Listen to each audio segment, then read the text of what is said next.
50 വർഷങ്ങൾക്ക് മുമ്പുള്ള അരിസോണ എന്നൊരു സ്ഥലമാണ് ഇപ്പോൾ കാണിക്കുന്നത്. ഇപ്പോൾ ആ സ്ഥലത്ത് രണ്ട് കൂട്ടുകാർ എന്തൊക്കെയോ സംസാരിച്ച് നടന്നു പോയിക്കൊണ്ടിരിക്കെ ഒരു ചെറുക്കൻ ഓടി വന്ന് ഒരാളെ ഇടിച്ചു വീഴ്ത്തി അവനും വീഴുകയാണ്. അപ്പോൾ തന്നെ ആ പയ്യനിട്ട് വഴക്ക് പറയുവാനും രണ്ടടി കൊടുക്കുവാനും അവർ രണ്ടുപേരും പോയതും എന്തോ കണ്ട് അവർ ഞെട്ടിപ്പോവുകയാണ്. അതെന്താണെന്ന് വെച്ചാൽ ആ ചെറുക്കൻ്റെ ദേഹത്ത് മുഴുവൻ രക്തമാണുള്ളത്. അത് കണ്ടതും ഏതെങ്കിലും ജീവിയോ മനുഷ്യന്മാരോ ഇവനെ ഉപദ്രവിച്ച് കാണുമെന്ന് വിചാരിച്ച് പേടിച്ച് നിൽക്കുന്ന പയ്യൻ്റെ ശരീരം അവർ പരിശോധിച്ച് നോക്കിയതും ആ പയ്യൻ്റെ മുഖത്ത് ഒരു ചെറിയ മുറിവ് മാത്രമേ ഉള്ളൂവെന്നും ബാക്കിയുള്ള ചോരയൊന്നും ഇവൻ്റെ അല്ല എന്നും അവർക്ക് മനസ്സിലാകുകയാണ്. അതുകൊണ്ട് തന്നെ എന്താണ് പറ്റിയതെന്ന് ആ ചെറുക്കനോട് അവർ ചോദിച്ചതും ആ പയ്യൻ സ്പാനിഷ് ഭാഷയിൽ അവരോട് നടന്നതൊക്കെ പറയുകയാണ്. ഫാഹിത്തിന് സ്പാനിഷ് ഭാഷ അറിയാവുന്നതുകൊണ്ട് ആ ചെറുക്കൻ പറഞ്ഞതെല്ലാം അവർക്ക് മനസ്സിലാകുന്നു. മാത്രമല്ല അതെല്ലാം കേട്ട് അവർ ഞെട്ടിപ്പോവുകയാണ്. അതെന്താണെന്ന് വെച്ചാൽ ഈ ചെറുക്കൻ്റെ വീട്ടുകാരെ മുഴുവൻ പിശാചുകൾ കൊന്നുവെന്നും അവരിപ്പോൾ ഭൂമിയുടെ അടിയിലാണെന്നുമാണ് പയ്യൻ അവരോട് പറഞ്ഞത്. അങ്ങനെ പിന്നീട് 50 വർഷങ്ങൾക്ക് ശേഷമുള്ള അരിസോണ എന്ന സ്ഥലമാണ് ഇനി കാണിക്കുന്നത്. ഇപ്പോൾ ആ സ്ഥലത്തിലൂടെ ഒരാൾ നടന്നു വരികയാണ്. അത് മറ്റാരുമല്ല, നമ്മുടെ ബ്രൂസ് ബാനറാണ്.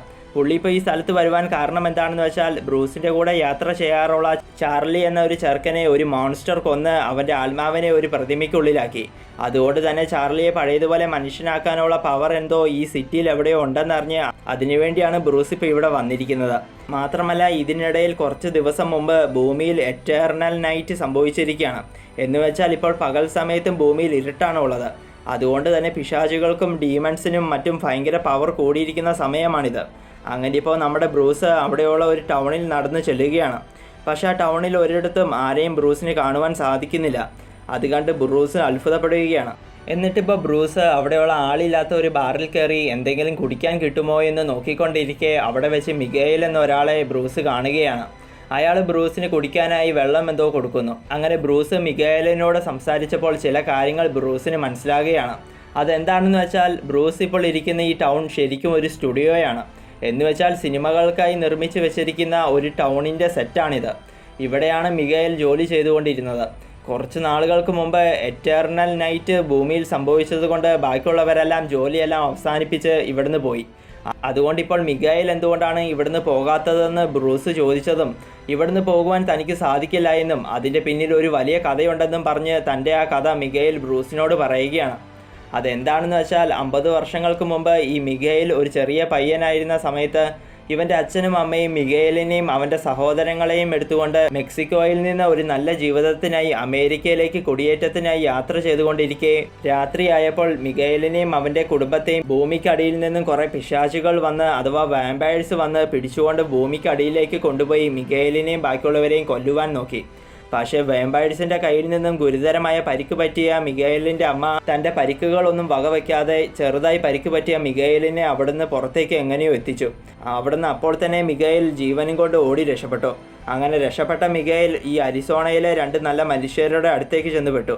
ഈ മിഗേലിനെയും ആ 2 പേരെയുമാണ് ഈ കഥയുടെ ആദ്യം കാണിച്ചത്. അങ്ങനെ മിഗേൽ ഈ നാട്ടിലെ നല്ല ആളുകളുടെ കൂടെ വളർന്നു. ഇവിടെയുള്ള ഈ സിനിമ സ്റ്റുഡിയോയിലും വർഷങ്ങളായി പുള്ളിക്കാരൻ ജോലി ചെയ്തു. മിഗേലിന് ഇവിടെയുള്ളവരെല്ലാം ഒരു കുടുംബമായി മാറി.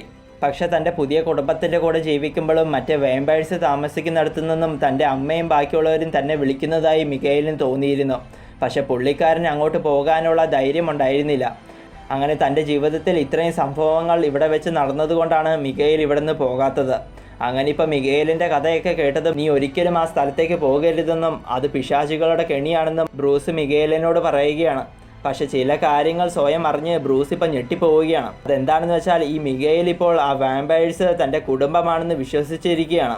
അതുകൊണ്ട് തന്നെ അവരുടെ വിശപ്പ് മാറ്റുവാനായി ഒരു ഇരയ്ക്ക് വേണ്ടി മിഗേൽ ഇവിടെ കാത്തിരിക്കുകയായിരുന്നു. അപ്പോഴാണ് ബ്രൂസ് അവിടെ വന്നത്.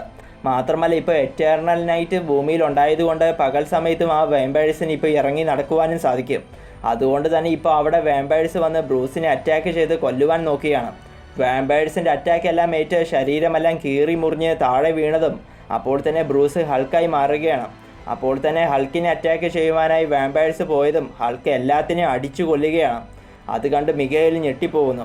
അങ്ങനെ ഇപ്പോൾ ഹൾക്ക് അവിടെയുള്ള വാമ്പയർസിനെ മുഴുവൻ അടിച്ചു കൊല്ലുന്നുണ്ടെങ്കിലും ഒരു വാമ്പയർ ഹൾക്കിനെ ഭയങ്കരമായി അടിച്ചു വീഴ്ത്തുവാനായി അലറിക്കൊണ്ട് വന്നതും അപ്പോൾ തന്നെ ഹൾക്ക് ആ വാമ്പയറിനെ ഒരു മരക്കുറ്റി കൊണ്ട് അവിടെയുള്ള ഭിത്തിയിൽ കുത്തി നിർത്തുകയാണ്. അന്നേരം തന്നെ ആ വാമ്പയർ കുറച്ച് കാര്യങ്ങൾ ഹൾക്കിനോട് പറയുകയാണ്. അതെന്താണെന്ന് വെച്ചാൽ ഈ വാമ്പയർ ആ മിഗേലിൻ്റെ അമ്മയാണ്. അന്ന് വാമ്പയർസിൻ്റെ അറ്റാക്കേറ്റ് പുള്ളിക്കാരിയും ബാക്കിയുള്ളവരും വാമ്പയർസായി മാറി.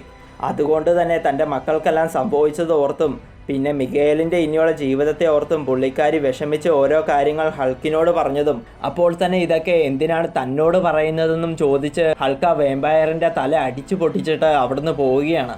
ആ മിഗേലിനെ ഹൾക്ക് വെറുതെ വിടുകയും ചെയ്യുന്നു. അങ്ങനെ ഈ കഥ ഇവിടെ അവസാനിക്കുന്നു.